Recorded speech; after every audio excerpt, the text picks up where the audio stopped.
Hello everyone, my name is Richard Lamone, and today I will be discussing safety in football. This is just a general overview of what I will be discussing, but I would just like to start off by saying that football is a full contact sport, so injuries are bound to happen no matter what. Leagues such as the NFL, however, do work with scientists to prevent these injuries from becoming serious or happening at an alarming rate. And what they do with scientists is they work on making better equipment for the players, they work on making rule changes to make the actual on-field play safer, and they fund scientific studies to help find long-term injuries that these players might be getting. These serious long-term injuries have been discovered. They include chronic traumatic encephalopathy. And although the NFL does want to help, they also want to protect their image at the same time, creating a tricky situation. The NFL in the beginning. In 1920, a league for football after college was formed, and this was known as the American Professional Football Association. That later became the NFL. This NFL was very different from the NFL we have now. For example, teams scheduled games themselves. That doesn't happen in the NFL anymore. However, the biggest difference between now and then is player safety. For the first 20 years of the NFL, a lot of people did not wear helmets. Slowly, people started to do it more and more after other people started getting injured or even dying. The last NFL player without a helmet played all the way until 1940. And after that, the NFL mandated helmets in 1943 to prevent other new players from wanting to do that. Helmet parts added over time. When helmets were first being used by the NFL, as I mentioned before, they were made of leather. That's because the plastic helmets were being given to soldiers fighting over in World War II as the government determined that they needed them more than the people playing football. Eventually, after the war ended, plastic helmets were brought to the NFL.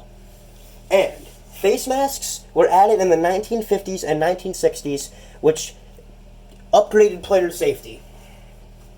More advancements were made in the 1970s and 1980s by making helmets absorb energy, so no longer were players just having their head directly on their helmet, but there would be padding in it to help take a hit.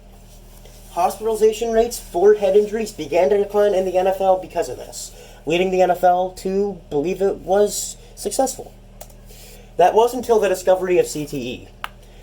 Mike Webster was the first NFL player who died and was discovered to have CTE, as I mentioned before. This disease was found mostly in boxers because of the blows to the head they took, and this helped show that helmets, even though they were effective, were not perfect. And because CTE can only be diagnosed post-mortem, you have to look for the signs of players who may have CTE. This includes forgetfulness and prone to outbreaks, possibly harmful to themselves or others. An example of this is former tight end for the New England Patriots, Aaron Hernandez. Hernandez played in 2012 and killed his friend, and later killed himself in prison.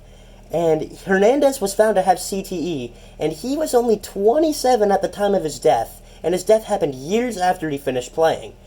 So it showed that CTE can strike early in players, and even those who do not kill themselves from it typically die at younger ages from those NFL players who did not have it. NFL and media response to CTE. The NFL runs many more tests of helmets than they did in the past, including for impact and velocity, to avoid situations of homicide, murder, suicide, anything that would help cut the lifespan short and cause memory loss. And the NFL also limited where players can hit another player. There is no more helmet-to-helmet hits, for example. Those can now result in fines, penalties, and even suspensions for players. And the media and the entertainment also began to take notice of the issue going on. They did not like what the NFL was doing. They did not feel the NFL was doing enough. So, this actually resulted in an episode of Law & Order Special Victims Unit coming out, which involved a former NFL player who was a quarterback who showed symptoms of CTE who was accused of sexually assaulting someone else. And during the trial, his lawyer tried to get him off the case by showing that he did not have the mental capacity because of his forgetfulness from the symptoms of the CTE.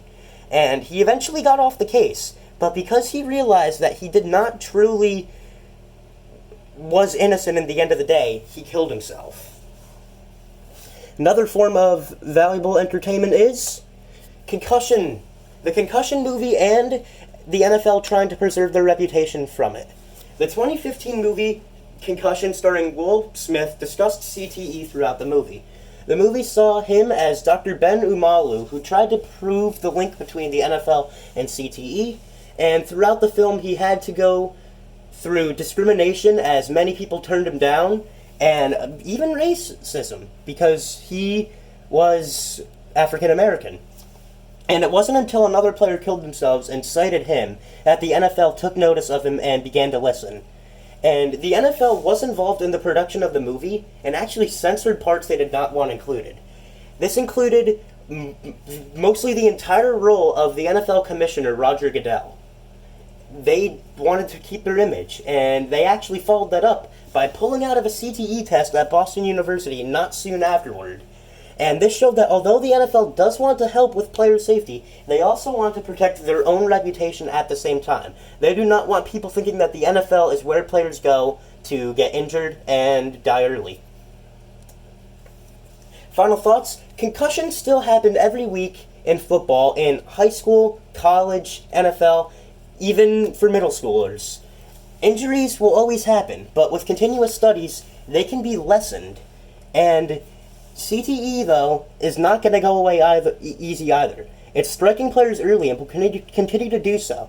There are probably active players in the NFL right now who have CTE and will be diagnosed when they die. So it's important to remember that the NFL will try to be as safe as possible, but will never be truly safe.